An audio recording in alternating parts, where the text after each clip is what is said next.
আমরা বিভিন্নভাবে অবগত হয়েছি। আমাদের যে ক্রাইম স্ট্যাটিস্টিক্স এইটা আপনাদের মাধ্যমে ইনফরমেশন বিভিন্ন প্রিন্টস এবং ইলেকট্রনিক্স মিডিয়ার মাধ্যমে যেটা জানতে পেরেছি যে ঢাকা শহরে ছিনতাইয়ের ঘটনা একটু বৃদ্ধি পেয়েছে। তো এইটার কারণে কমিশনার স্যারের আপনারা জানেন যে DMP commissioner Sheikh Sajjad Ali NDC মহোদয় নির্দেশনা দিছে। উনি আমাদের যে বিভিন্ন ফাঁড়ি আছে ফাঁড়ি ইনচার্জদেরকে ডেকে স্পেশালি টাস্কিং করে তো কালকে থেকে একটা বিশেষ অভিযান চলতেছে গত 24 ঘন্টা মানে 22 তারিখ সকাল 8টা থেকে 23 তারিখ সকাল 8টা পর্যন্ত 24 ঘন্টায় আমরা প্রায় 93 জন ছিনতাইকারীকে অ্যারেস্ট করতে সক্ষম হয়েছি এবং এদেরকে তাদের বিরুদ্ধে যে আইনানুগ ব্যবস্থা এটা থানাগুলো কার্যক্রম চালাচ্ছে। আমি যদি বিভাগ ওয়াইজ একটা পরিসংখ্যান দেই তাহলে রমনা বিভাগে আমাদের 8 জন, মতিঝিল বিভাগে 14 জন, লালবাগ বিভাগে 26 জন, ওয়াড়ি বিভাগে 10 জন, তেজগাঁও বিভাগে 19 জন, মিরপুর বিভাগে 4 জন, উত্তরা বিভাগে 8 জন, গুলশান বিভাগে 4 জন, মোট 93 জন অ্যারেস্ট হয়েছে। একটা উল্লেখযোগ্য ঘটনা গত কয়েকদিন আগে যে মোহাম্মদপুরে একটা দিনে দুপুরে একটা ছিনতাইয়ের ঘটনা ঘটে। ওই একজনের কান চাপাতি দিয়ে কাটছে, এরকম দেখছেন আপনারা, নোটিস হয়েছে মনে হয়। এই ঘটনায় আমরা 4 জনকে অ্যারেস্ট করছি, 4 জনকে অ্যারেস্ট করতে সক্ষম হয়েছি। এর মধ্যে 2 জন অলরেডি স্বীকার করছে আর 2 জন ওরাও হয়তো আশা করতেছি করবে। এই আলামিন 25, মোহাম্মদ ফয়সাল হোসেন 20, মোহাম্মদ রবিন হোসেন 25, মোহাম্মদ ইমন হোসেন 20, এই 4 জন ওই ঘটনায় গ্রেফতার, যারা ঘটনার সাথে সরাসরি জড়িত ছিল। এছাড়া এই শেরেবাংলানগর থানাধীন আগারগাঁওস্থ ফুল মার্কেট সংলগ্ন এলাকায় একটা ছিনতাইয়ের প্রস্তুতিকালে ওখান থেকে আমরা 3টা চাকুসহ 4 জনকে গ্রেফতার করি। গ্রেফতারকৃতরা যে উল্লেখযোগ্য তার মধ্যে জুয়েল 22, মনির 35, ইমন 22 আর আশিক 25, তাদেরকে গ্রেফতার করতে আমরা সক্ষম হয়েছি। আমাদের এই ছিনতাই প্রতিরোধে আমরা যে নির্দেশনাগুলো দিয়েছি, যে ব্যবস্থাগুলো নিয়েছি, তার মধ্যে উল্লেখযোগ্য যদি আমরা বলি সেটা হচ্ছে আগে আমাদের ওই ছিনতাই প্রবণ এলাকাগুলোকে চিহ্নিত করা, ক্রাইম প্রবণ এলাকাগুলোকে চিহ্নিত করা, কারা এই ছিনতাইয়ের সাথে জড়িত তাদেরকে চিহ্নিত করা এবং তাদেরকে অ্যারেস্ট করার সর্বাত্মক প্রচেষ্টা চালানো। আমরা ফুট পেট্রোল, বাইক পেট্রোল, মোটরসাইকেলে 2 জন, একজন অফিসার, একজন কনস্টেবল অথবা এসআই দিয়ে এবং গাড়িতে পেট্রোল, 3 ধরনের পেট্রোলেই এটা আমরা করাচ্ছি। এবং এই পেট্রোলগুলো যেহেতু এখন শীতের রাত এবং গভীর রাতেও ছিনতাইয়ের ঘটনা ঘটতেছে, বিশেষ করে দূরপাল্লার যাত্রী যারা শেষ রাতের দিকে আসে নামে বিভিন্ন ওই রেল স্টেশন, বাস স্টেশন বা বিভিন্ন জায়গায় আসতেছে, প্রাইভেট কারও আসতেছে। তো মোবাইল পেট্রোলগুলো যেন ঠিকঠাক মতো কাজ করে, এই কারণে আমাদের এমনি নর্মাল মনিটরিং আছে। তারপরও এই সময়ের জন্য আমরা অতিরিক্তভাবে প্রত্যেক ডিভিশনের এসি এডিসি তাদেরকে আমরা নিয়োগ করেছি। প্রত্যেক রাতে তার ডিভিশনের ডিসি সাহেবের যে জুরিডিকশন যতটুকু এলাকা, ওই এসি সাহেবের অতটুকু এলাকা, রাত্রে যেহেতু রাস্তা ফাঁকা থাকে এই এলাকায় সে গাড়ি নিয়ে মুভে থাকবে এবং সব পেট্রোলগুলোকে সে তদারকি করবে।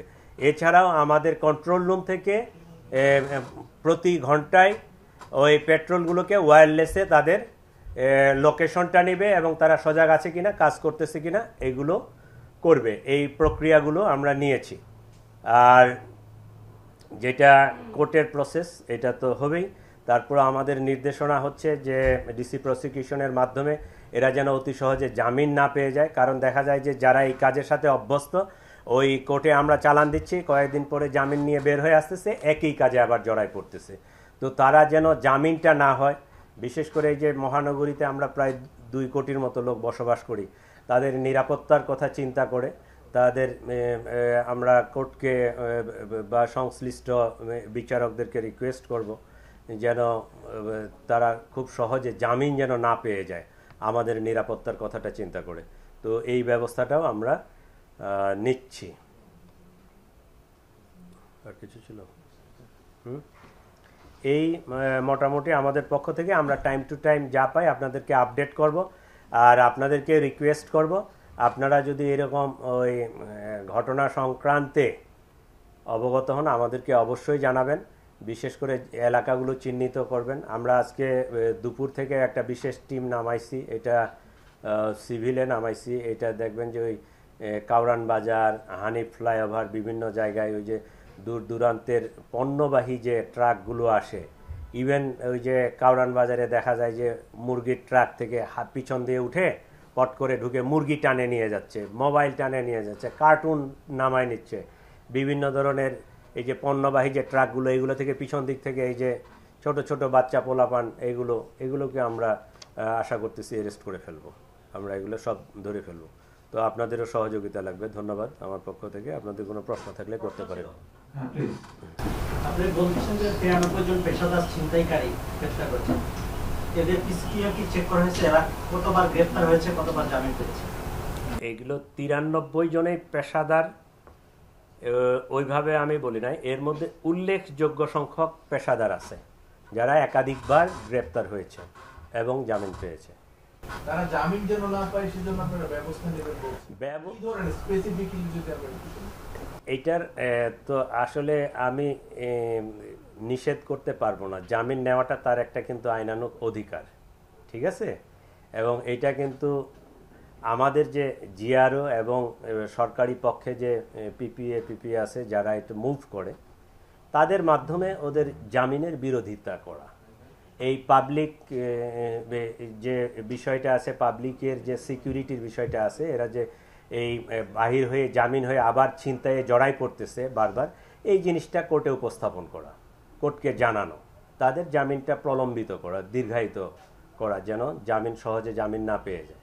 এটা গতকাল তো আপনারা একটা বিশেষ অভিযানই আমরা বলতে পারি, বিশেষ অভিযান পরিচালনা করেছেন, এটি অব্যাহত থাকবে কিনা? সেই সাথে হচ্ছে আপনারা যাদেরকে গ্রেফতার করেছেন তাদের যে একজন তো জিজ্ঞেস করে যে পূর্বের কোনো রেকর্ড আছে কিনা, কতজনকে এরকম পেয়েছেন যে তারা পেশাদার ছিল? আর একটু বলবেন যে উল্লেখযোগ্য কিছু হটস্পট আপনারা নিশ্চয়ই চিহ্নিত করেছেন, কতগুলো হটস্পট চিহ্নিত করেছেন? আচ্ছা, এই কাজটা আমাদের চলতেছে। উল্টা দিক থেকে আমি বলি, আমরা ওই হটস্পটগুলো আমরা কিন্তু সবাই চিনি, এর বাহিরেও কিছু জায়গা আছে, বিভিন্ন থানার মধ্যে কিছু গলি, কিছু জায়গা যেখানে সচরাচর মুভমেন্টটা কম হয়, এই সমস্ত জায়গাগুলো আমরা চিহ্নিত করতেছি, আমরা টিম লাগাইছি। এবং এই অভিযানটা যতদিন পর্যন্ত আমাদের প্রয়োজন মনে করব যে এইটা উল্লেখযোগ্য হারে এই চাঁদাবাজি বা ছিনতাইকারী এইটা কমে না আসে, ততদিন পর্যন্ত এই অভিযান আমাদের অব্যাহত থাকবে। ওনার প্রশ্নটা যেটা হয়েছে যে ছিনতাইকারীর আঘাতে একজন সাধারণ মানুষ কিন্তু মারা যাচ্ছে, কিন্তু ছিনতাইকারীর এরকম ফাঁসি বা এটা হয়েছে কিনা, এইটা এই মুহূর্তে আমি স্ট্যাটিস্টিক্সটা দিতে পারবো না, আমার কাছে এই প্রমাণটা নেই। আমি ভেরি নিউ ইন ডিএমপি, আমি এই মাসেই জয়েন করছি। এর আগে অনেক দিনেই আমি তো, আমাকে সিআইডিতে মনে হয় কয়েকজন দেখছেন, সিআইডিতে মাত্র 2 মাস ছিলাম সাইবার ক্রাইম নিয়ে, ওখানে একটু কাজ করার সুযোগ পাইছি 2 মাস। এর আগে আমি এসবিতে প্রায় 14-14.5 বছর এসবিতে, তো ওই তথ্যটা আমার নাই। এইটা হয়েছে যে দেখেন, আমাদের ওই যে একটা লোকের স্টেপিং করে মেরে ফেলা যতটা সহজ, কিন্তু তার শাস্তি নিশ্চিত করা একটা দীর্ঘ প্রক্রিয়ার মধ্য দিয়ে যেতে হয়। এবং এই জুডিশিয়াল প্রসিডিউরে অনেকগুলো বিষয় জড়িত, এবং লোয়ার কোর্টে একটা লোকের মৃত্যুদণ্ডও যদি হয়, এইটা এক্সিকিউট করতে তার একদম আপিল করা পর্যন্ত তাকে সময় দেওয়া লাগবে।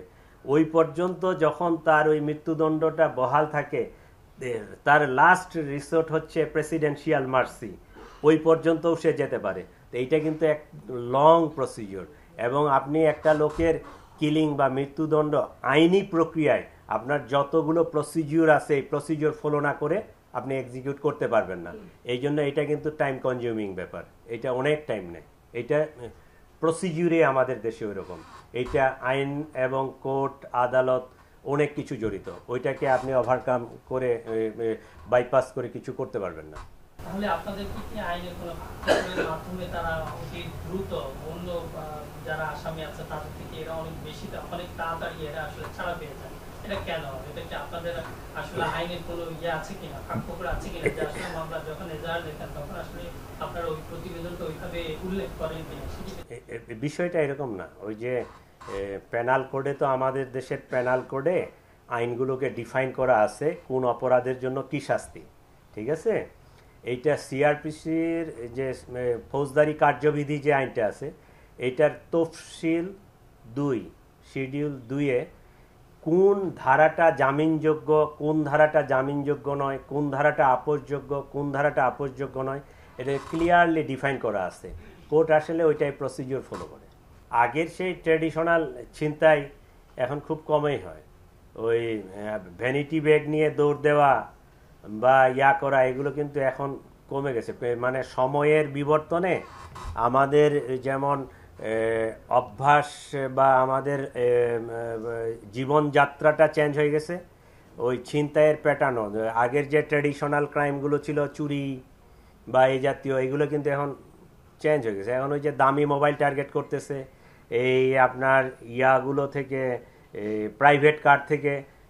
দেখবেন যে অনেক সময় আমি দেখছি, এই অনেক সিভিলে গেলে আপনারা দেখবেন, এই যে বিশেষ কাউরান বাজার যে রোডে যান, দেখবেন যে ওই একটা সিগন্যাল পড়ছে, ওই গাড়িকে লক্ষ্য করে হাঁটতে থাকে। সিগন্যালটা মাত্র ছাড়ছে, পট করে মোবাইলটা নিয়ে উল্টা দৌড়। ওই সময় তার গাড়ি থামানোরও সুযোগ নাই, নামারও সুযোগ নাই, ঠিক আছে। এবং হাজার হাজার লোক কিন্তু আমরা দেখতেছি। ছিনতাইকারী কিন্তু 1 জন বা 2 জন বা 3 জন। আমরা কিন্তু যতক্ষণ পর্যন্ত আমার নিজের গায়ে না আসে পড়তেছে, ততক্ষণ পর্যন্ত আমি এটা কিন্তু কগনিজেন্সে নিচ্ছি না। আমরা সবাই যদি সচেতন হই, আমরা যদি পিছনের গাড়িগুলো থেকে 2 জন নামে গিয়া, 4 জন নামে গিয়া ওই ছিনতাইকারীটাকে বাধা প্রদান করি, ওরে ধরে ফেলা কিন্তু সম্ভব। কিন্তু আমরা কিন্তু করতেছি না। আমাদের সকলেরই আমি মানে আপনাদের সবার কাছ থেকে আশা করব, আপনাদের মাধ্যমে, যে আমাদেরকে কিন্তু এটা প্রতিরোধে সবাইকে আগায় আসতে হবে। আমার নাগরিক দায়িত্ব আমাকে পালন করতে হবে।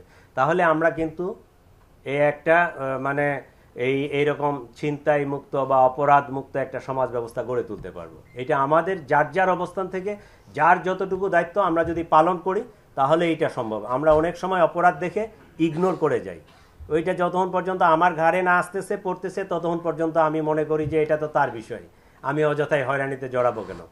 এইগুলো না করে আমরা যদি সবাই যার অবস্থান থেকে একটা প্রতিরোধে আগায় আসি, তাহলে এটা আমার মনে হয় সম্ভব।